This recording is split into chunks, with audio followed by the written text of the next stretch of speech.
संघवी. मित्रांनो, आज आपण विषय घेणार आहोत राजकीय पक्षाचा कार्यकर्ता म्हणजे काय असतो. विशेषतः काँग्रेस, कारण तो फार दांडगा अनुभव आहे. त्यामुळे आज मी तळागाळातील कार्यकर्त्यांशी संपर्क असेलच. मला खरं तर आनंद झाला, त्यांच्याशी जोडलेलो होतो, त्यामुळे त्यांच्याशी आपुलकी वाटणे साहजिकच आहे. तर आपण आता मूळ मुद्द्याकडे वळूयात. मी माझे अनुभव सुरुवातीपासून सांगेल की फक्त काँग्रेसशी माझा संबंध एवढाच की माझे आजोबा धुळे शहरात घरात संगोपन झाले. नेहरूजी व इंदिराजी व त्यांचे विचार माझ्या घरात माझ्यावर लहानपणापासूनच रुजवले गेलेले व RSSचे विचारांचे ते कट्टर विरोधक होते. माझे म्हणजे उद्योजकतेचे धडे पण देणे व वेगळे काँग्रेसबद्दलच्या ज्या काही. नमस्कार मित्रांनो, आपले स्वागत आहे आपल्या हक्काच्या चॅनलवर द डेली पल्सवर. मी सचिन संघवी. मित्रांनो, आज आपण विषय घेणार आहोत राजकीय पक्षाचा कार्यकर्ता म्हणजे काय असतो. विशेषतः काँग्रेस पक्षाच्या कार्यकर्त्याची व्यथा स्वतःच्या अनुभवातून मांडणार आहे, कारण तो फार दांडगा अनुभव आहे. त्यामुळे आज मी थोडं मनातलं बोलणार आहे. सर्वात आधी काँग्रेसच्या नवीनच प्रदेशाध्यक्ष झालेले आदरणीय हर्षवर्धन सपकाळ साहेब यांना खूप खूप मनापासून शुभेच्छा देतो व त्यांनी काँग्रेसची विचारधारा पुन्हा एकदा महाराष्ट्रात तळागाळापर्यंत योग्यपणे रुजवावी ही अपेक्षा व्यक्त करतो. त्यांचा परिचय म्हणजे ते अगदी तरुणपणी बुलढाणा जिल्हा परिषदचे अध्यक्ष होते. नंतर 2014 मध्ये आमदारही होते. आज ते कोणत्याही संविधानिक पदावर नसल्यामुळे ते संघटनेला पूर्ण वेळ देऊ शकतील याची अपेक्षा बाळगूया. ते काँग्रेसच्या राजीव गांधी पंचायत राजचे राष्ट्रीय अध्यक्ष देखील आहेत. त्यामुळे त्यांचा तळागाळातील कार्यकर्त्यांशी संपर्क असेलच. मला खरं तर आनंद झाला की ते काँग्रेसच्या सर्वोदय चळवळीशी जुळलेले आहेत, जो काँग्रेसचा एक वैचारिक मंच आहे. 2021च्या आसपास मीही त्याच्याशी जुळलेलो होतो, त्यामुळे त्यांच्याशी आपुलकी वाटणे साहजिकच आहे. तर आपण आता मूळ मुद्द्याकडे वळूयात. मी माझे अनुभव सुरुवातीपासून सांगेल की काँग्रेस कार्यकर्त्यांची नेत्यांकडून कशी प्रताडणा केली जाते. माझा इतिहास, मी उद्योजक पार्श्वभूमीतून येतो. फक्त काँग्रेसशी माझा संबंध एवढाच की माझे आजोबा धुळे शहरात सक्रिय व उत्तुंग काँग्रेसचे नेते होते. पूर्ण काँग्रेसी विचाराने माझ्या घरात संगोपन झाले. नेहरूजी व इंदिराजी व त्यांचे विचार माझ्या घरात माझ्यावर लहानपणापासूनच रुजवले गेलेले व RSSचे विचारांचे ते कट्टर विरोधक होते. माझ्या वडिलांना राजकारणात काही रस नव्हता, त्यामुळे आमच्या घराण्यात राजकारण आजोबांच्या पुढे गेलेच नाही. त्यामुळे माझाही राजकारणाशी काही संबंध नव्हता. सर्व राजकीय पक्षांमध्ये माझे मित्रच होते, तेवढाच तो फक्त संबंध राजकारणाशी. फक्त निवडणुका आल्या की पंजाच्या फुलीवर शिक्का मारून येणे एवढेच तो काँग्रेसशी माझा संबंध होता.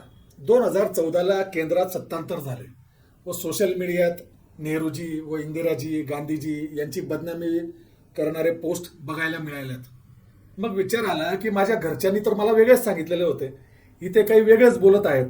मग मी पुन्हा पुस्तक वाचन करणे, गुगल करणे व सगळी माहिती गांधीजी, नेहरूजी, इंदिराजी व संबंध काँग्रेसचा इतिहास वाचत गेलो.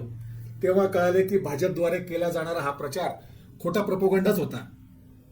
मग मी खुलेआम सोशल मीडिया असो वा छोट्या बैठकांमध्ये समोरच्यांचे प्रोपगंडित मुद्दे खोडण्याची सुरुवात करायला लागलो. साल माझ्या मते 2016-2017 असेल. काँग्रेसचे प्रवक्ते होते सचिन सावंत सर. यांना भेटायला मी टिळक भवनला गेलो व माझी ओळख देत मला काँग्रेससाठी काम करायची इच्छा व्यक्त केली.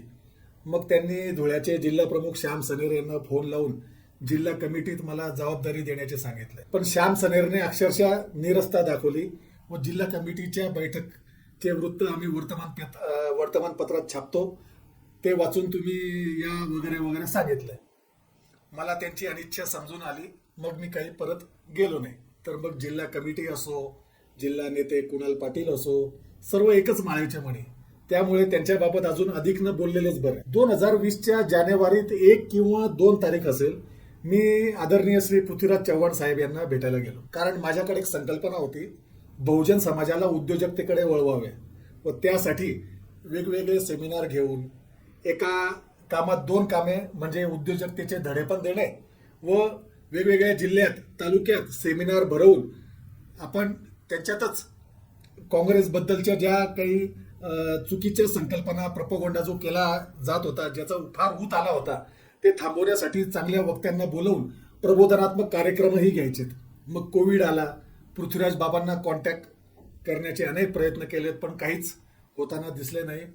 तर एक पत्रकार व लेखक आहेत जे राहुल गांधी यांच्या अगदी जवळचे आहेत असे कळले. त्यांना तो प्रपोजल पाठवलं. फक्त त्यांनी त्याचे इंग्रजीमध्ये भाषांतर करून राहुलजींना पाठवले. महिन्याभरातच तो सेल तयार झाला, उद्योग व वाणिज्य सेल म्हणून. पण माझ्याबद्दल तेथे काहीही उल्लेख नव्हता व मग सर्व सरंजाम नेत्यांनी आपापल्या कार्यकर्त्यांना पदं वाटून टाकली व जे पद मला मिळायचे होते ते नाशिकचे कोणी रमेश पवारला मिळाले. आजपर्यंत महाराष्ट्रात कुठे सेमिनार झाले असतील तर मला नक्की कळवा. मग नानाभाऊ पटोले प्रदेशाध्यक्ष झालेत. माझ्या खरं तर खूप मोठमोठ्या अपेक्षा वाढल्यात की कोणी सरंजामदारऐवजी एक शेतकरी नेत्याला प्रदेशाध्यक्ष केले. ते धुळ्याला आले असताना मी त्यांचे मनापासून स्वागत केले. त्यांना नेहरूजींचे विचार पुढे चालावे म्हणून त्यांची एक सुंदर प्रतिमा त्यांना भेट दिली. मग भारत जोडो यात्रा सुरू झाली. मी फार खुश होतो की काहीतरी देशात मोठ्या प्रमाणात काँग्रेस एक सकारात्मक पाऊल उचलत आहे. मग मी आमच्या एका सेवाभावी संस्थेद्वारे भारत जोडो यात्रेला प्रमोट करण्यासाठी 350 टी शर्ट बनवले व लोकांना मोफत वाटले व एक पथनाट्याची संकल्पना सुद्धा मांडली. सर्व तयारी केली ज्याच्यामध्ये सगळं तो जो पथनाट्य होता ते सगळे प्रबोधनात्मक त्याच्यात ते नाट्य होतं. मग ते सगळं नाना भाऊंनी जिथे जिथे यात्रा जाईल महाराष्ट्रात तिथे तिथे ते पथनाट्य करूयात म्हणून शब्द दिला. तूफान उठे मुश्किल भरे मौसम मिले बढ़ते कदम न रुक पाएंगे कोई रोक सके तो रोक ले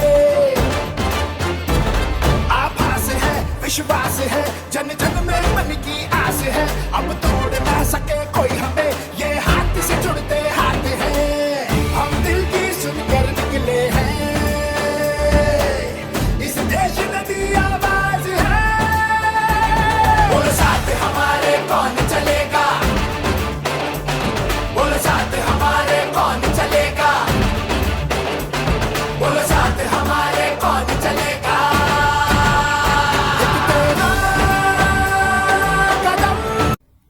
मग माझाही तिथे खूप मोठ्या प्रमाणावर खर्च झाला. शेवटी नाना भाऊ यांनी आपला शब्द काही पाळला नाही.